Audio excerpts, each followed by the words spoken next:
जोरदार तालियां हो जाए entertainer number 1 the one and only superstar Govinda Chunky Pandey ji और शक्ति कपूर साहब के लिए। I am joking. हड़प सावन की गड़ा खा खुजा पत्ती खुजा के सो जा। लोग रंगे हाथों पकड़े जाते हैं, सुना है? हम में से बहुत से ऐसे लोग हैं जो नंगे हाथों पकड़े जाते हैं। मेरी शादी को 42 इयर्स हो गए।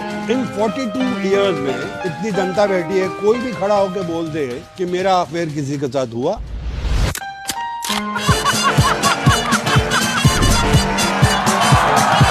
बहुत साल बाद मिले, आज नहीं छोड़ूंगा मैं।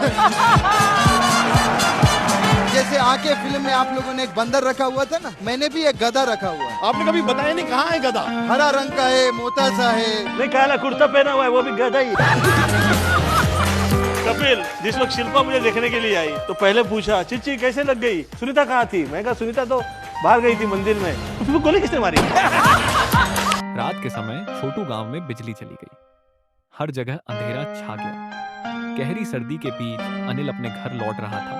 शॉर्टकट के लिए वह गांव के पुराने श्मशान के पास से निकलने लगा। लोग कहते थे कि वहां रात को साया घूमता है। जैसे ही वह श्मशान के पास पहुंचा, उसे किसी के कदमों की आहट सुनाई दी।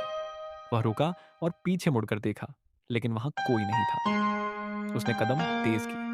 तभी एक धीमी गहरी आवाज उसके कानों में गूंजी, रुको, मैं तुम्हारे साथ चलूंगा। अनिल का दिल जोर से धड़कने लगा।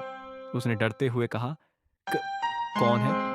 लेकिन कोई जवाब नहीं आया। कुछ दूर चलने के बाद उसने महसूस किया कि उसके पीछे कोई है। उसने फिर से पीछे देखा। इस बार एक धुंधला साया उसके ठीक पीछे खड़ा था।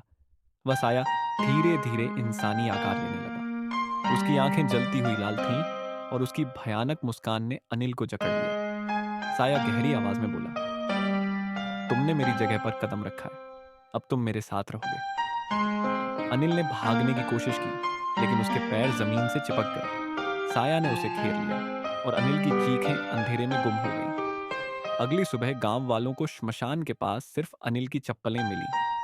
उसे फिर कभी किसी ने नहीं देखा। कहते हैं उस श्मशान में अब भी रात को चीखें सुनाई देती हैं,